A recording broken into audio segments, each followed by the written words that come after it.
ongoing thing.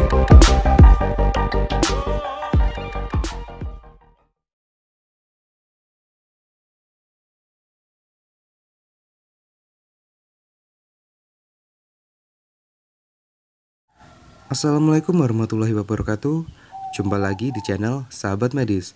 Di video kali ini kita akan membahas mengenai latihan dan pembahasan FR kesehatan yang kita kumpulkan dari teman-teman yang sudah ujian di hari sebelumnya. Dan di sini kita juga mau mengucapkan selamat buat teman-teman yang sudah ujian karena sudah mulai banyak yang komen dan DM bercerita bahwa mereka sukses di ujian dan mendapatkan nilai terbaik. Dan semoga buat teman-teman yang lain juga bisa menyusul untuk mendapatkan nilai terbaik di ujian nanti. Dan di sini kita juga mau merekomendasikan buat teman-teman yang belum ujian bisa mencoba paket tryout yang disediakan di Ayo CPNS. Untuk linknya nanti akan kita taruh di deskripsi video ini.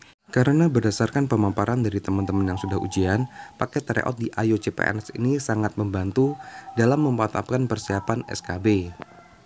Kembali ke topik video ini, sebelum kita masuk ke pembahasan FR-nya, buat teman-teman yang baru gabung di channel ini, jangan lupa untuk dukung channel ini dengan cara klik tombol like, subscribe, dan nyalakan lonceng notifikasi agar teman-teman tidak ketinggalan update video terbaru dari channel ini. Dan langsung saja kita masuk ke soal yang pertama.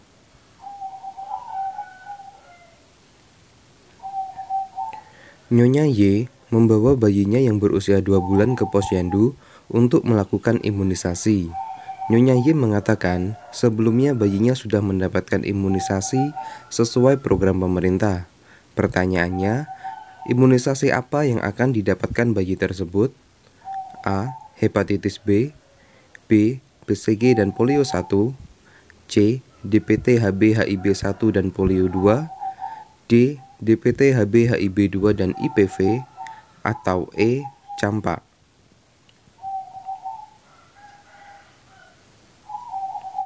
Dan jawaban yang paling tepat adalah opsi C.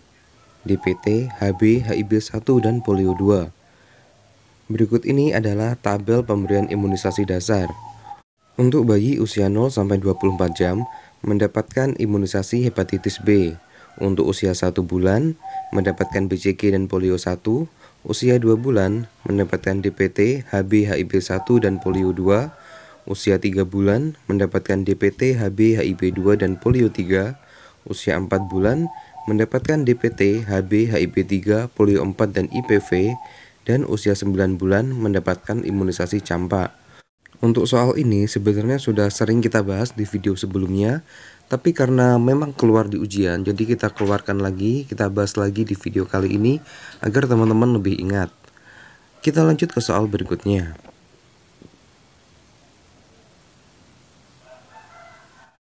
Berikut ini yang bukan merupakan aspek fundamental SDGs adalah A. People, B.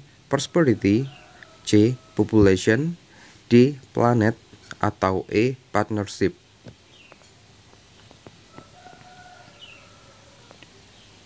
Dan jawaban yang paling tepat adalah opsi C. Population.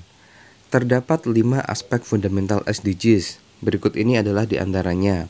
Yang pertama adalah people atau umat manusia, kemudian planet atau bumi, lalu prosperity atau kemakmuran, kemudian peace atau perdamaian, dan partnership atau kemitraan.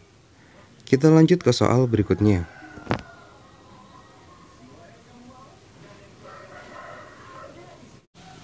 Nyonya K, usia 27 tahun, datang ke poli rumah sakit untuk berkonsultasi penggunaan alat kontrasepsi. Ketika dilakukan pengkajian, Nyonya K mengatakan sebelumnya sudah pernah mencoba beberapa metode KB, tetapi merasa tidak cocok karena sering mual dan muntah. Pertanyaannya, metode KB apa yang akan dianjurkan untuk Nyonya K? A. KB suntik, B. Pil KB, C. Implan, D. IUD, atau E. MUW.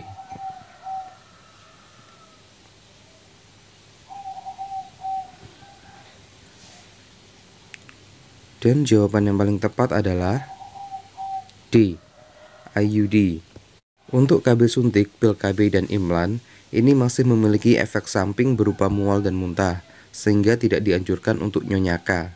Sedangkan untuk opsi E, MOW atau metode operasi wanita, ini juga tidak dianjurkan karena usia Nyonya K masih 27 tahun.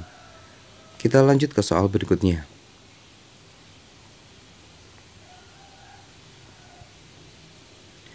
Setiap tenaga kesehatan dalam menyelenggarakan pelayanan kesehatan harus memenuhi ketentuan kode etik, standar profesi, hak pengguna pelayanan kesehatan, standar pelayanan, dan standar prosedur operasional.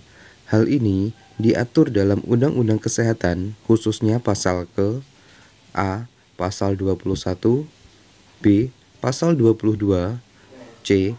Pasal 23, D. Pasal 24, atau E. Pasal 25.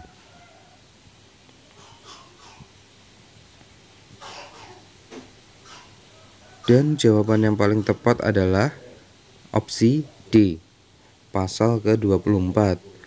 Berikut ini adalah isi dari pasal 24 Undang-Undang Nomor 36 Tahun 2009. Untuk ayat yang pertama, tenaga kesehatan sebagaimana dimaksud dalam pasal 23 harus memenuhi ketentuan kode etik, standar profesi, hak pengguna pelayanan kesehatan, standar pelayanan, dan standar prosedur operasional. Ketentuan mengenai kode etik dan standar profesi sebagaimana dimaksud pada ayat 1 diatur oleh organisasi profesi. Ketentuan mengenai hak pengguna pelayanan kesehatan, standar pelayanan, dan standar prosedur operasional sebagaimana dimaksud pada ayat 1 diatur dalam peraturan menteri. Kita lanjut ke soal berikutnya.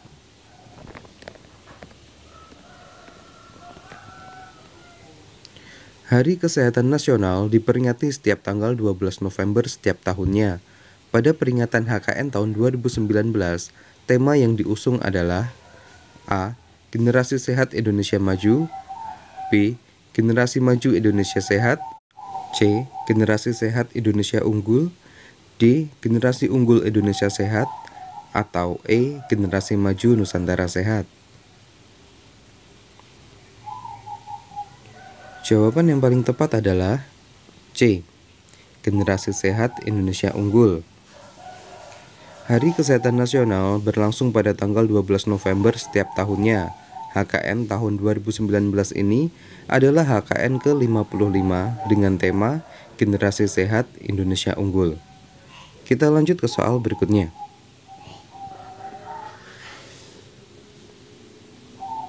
Berikut ini yang merupakan transformasi dari PT Askes adalah A.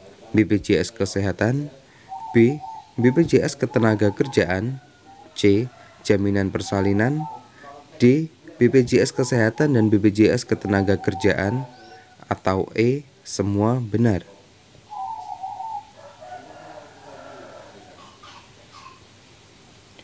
Dan jawaban yang paling tepat adalah A. BPJS Kesehatan. Langkah menuju cakupan kesehatan semesta semakin nyata dengan resmi beroperasinya BPJS Kesehatan pada 1 Januari 2014 sebagai transformasi dari PT Askes. Hal ini berawal dari tahun 2004 saat pemerintah mengeluarkan Undang-Undang Nomor 40 Tahun 2004 tentang Sistem Jaminan Sosial Nasional atau SJSN.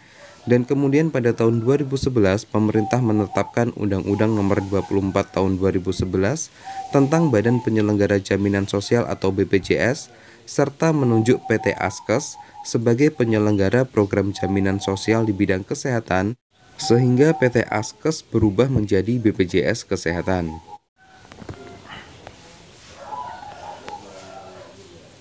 Hari Cuci Tangan Sedunia diperingati setiap tanggal A. 13 Oktober, B. 14 Oktober, C. 15 Oktober, D. 16 Oktober, atau E. 17 Oktober. Jawaban yang paling tepat adalah C. Diperingati setiap tanggal 15 Oktober. Sekarang kita bahas sedikit mengenai Hari Cuci Tangan. Momen Hari Cuci Tangan Sedunia pertama kali dicetuskan pada tanggal 15 Oktober 2008 oleh Global Hand Washing Partnership. Peringatan yang kemudian menjadi momentum tahunan tersebut diawali dengan aktivitas mencuci tangan menggunakan sabun yang dilakukan 120 juta anak di lebih dari 70 negara. Sejak itu, Global Hand Washing Day selalu diperingati pada tanggal 15 Oktober setiap tahunnya. Oke, sementara cukup sekian untuk video kali ini. Semoga video ini bisa bermanfaat dan semua teman-teman di channel ini bisa mendapatkan nilai terbaik di ujian dan lolos menjadi ASN tahun ini. Wassalamualaikum warahmatullahi wabarakatuh dan sampai jumpa di video berikutnya.